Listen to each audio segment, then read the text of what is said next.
Αχ, περιστέρα μου πληγωμένη, αχ, γυναίκα ολομόναχη, δίχως Θεό, δίχως Αγίους και Αγγέλους, σε μια βάρκα με σκυλόψαρα μεθυσμένη, απ' του αίματός σου τη μυρωδιά χαλά του κύκλους να κάνουν γύρω σου.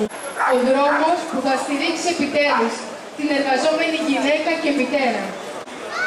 Το 1/2 των μονογονεϊκών οικογενειών βρίσκεται κάτω από το όριο ή στο κίνδυνο της φτώχειας. Σήμερα, για ακόμη μια φορά υπέω και υπόγω, είμαστε εδώ για να θυμηθούμε τους πρωτοπόρους, τους αγώνες και τις παρακαταθήκες τους, για να εκφράσουμε στήριξη, αλληλεγγύη και συμπόρευση με τους αγώνες των γυναικών σε ολόκληρο τον κόσμο, για να διαγράψουμε την πορεία συνέχισης του αγώνα και της διεκδίκησης για πλήρη ισοτιμία στη ζωή, την εργασία, την κοινωνία. Η ισότητα λοιπόν δεν μπορεί να είναι ξεκομμένος από τον αγώνα για ένα πιο δίκαιο καταμερισμό του παγκόσμιου πλούτου, ενάντια στην ασυδοσία και την αυθαιρεσία των μονοπωλίων, για φορολόγηση των υπερκερδών. Καμιά δικαιολογία δεν μπορεί να απαντήσει στην πολιτική εξαφάνιση των Παλαιστινίων από τη Γάζα που εφαρμόζει η ακροδεξιά κυβέρνηση του Ισραήλ. Σημειώνουμε τα θετικά βήματα που έχουν γίνει, όπως πρόσφατα η αύξηση της άδειας μητρότητας στις 22 εβδομάδες, την κάλυψη των αυτοεργοδοτουμένων με πληρωμένη γονική άδεια. Είναι όμως αναγκαία να γίνουν πολύ πιο ολοκληρωμένα και τολμηρά βήματα που να αντιμετωπίζουν αποτελεσματικά την υποτίμηση της γυναικείας εργασίας και τα σοβαρά ελλείμματα κοινωνικής πολιτικής. Εδώ και ένα χρόνο ακούμε διακηρύξεις από την κυβέρνηση σε ό,τι αφορά την υποχρέωση της να πάρει συγκεκριμένα μέτρα για επέκταση του ποσοστού των εργαζομένων που καλύπτονται από συλλογικές συμβάσεις εργασίας. Με μεγάλο αριθμό αυτών να είναι γυναίκες. Η νέα κυβέρνηση ακολουθεί την πολιτική της προηγούμενης.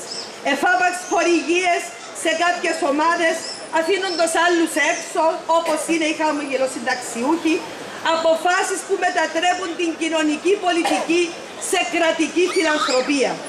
Ότι αν θέλει να προχωρήσει σε μέτρα και όχι σε ημίμετρα φιλανθρωπίας, έχει από πού να αντλήσει πόρους, φορολογώντας τα υπερκέρδη των τραπεζών και εταιριών ΑΠΕ, διατηρώντας το ετήσιο τέλος εταιριών για τις μεγάλες εταιρείες. Με οργάνωση και αγώνα αλλάζουμε τη ζωή μας, σπάζουμε τους άδικους φραγμούς, ανοίγουμε νέους τρόπους για άνδρες και γυναίκες. Καλούς αγώνες! Χρόνια πολλά στους αγωνιζόμενους λαούς και η φετινή 8η του Μάρτη μας βρίσκει με μια Παλαιστίνη να βρίσκεται υπό τη σκιά του πολέμου, να μυρίζει η γειτονιά μας μπαρούτιν και θάνατο. Οι σκοτωμένοι στην Παλαιστίνη έχουν ξεπεράσει τις 30.000 και το 70% είναι γυναίκες και παιδιά.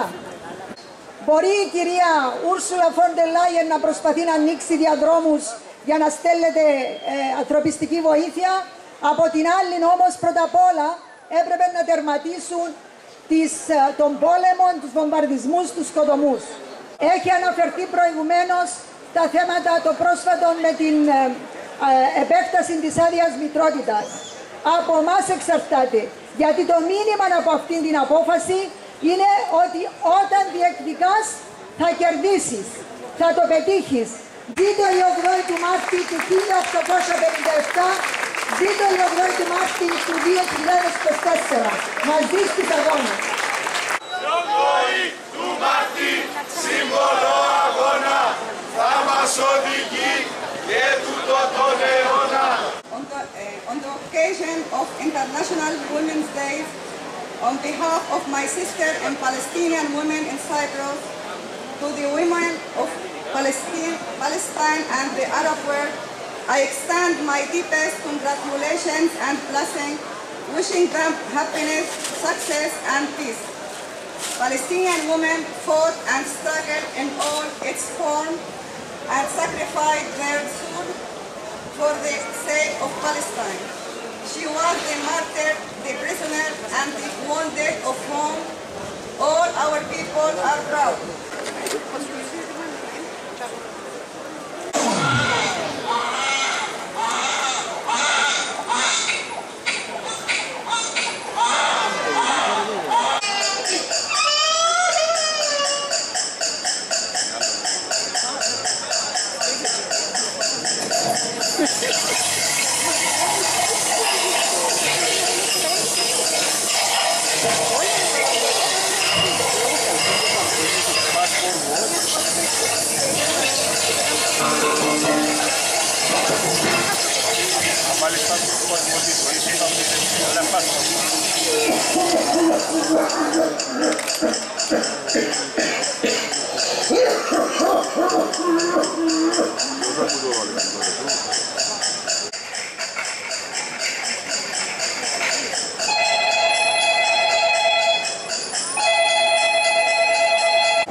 θέλετε να κάνω?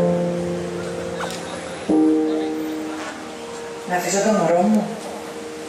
Να αφήσω τον παπά μου? Να αφήσω τον άντρα μου? Να αφήσω τη δουλειά μου? Ποιο ρόλο θέλετε να φύγω?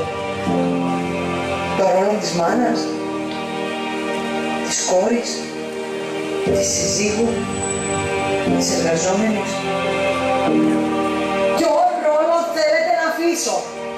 Της μάνας, της ερωμένης, της εργαζόμενης, της νοικοκυράς, της μαγείριστας, της καθαρίστριας, της μάνας, της κόρης, της συζύγου, της ερωμένης, της εργαζόμενης, της συζύγης, της ερωμένης, της εργαζόμενης, της νοικοκυράς, της καθαρίστριας, της νοικοκυράς, της εργαζόμενης,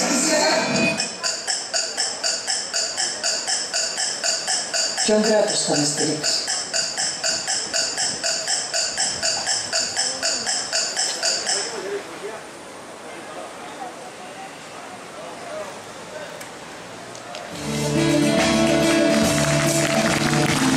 Όσο αξίζει να ρωτιέται ο μέσος σου, δεν αξίζουν πορείες να ζωείς.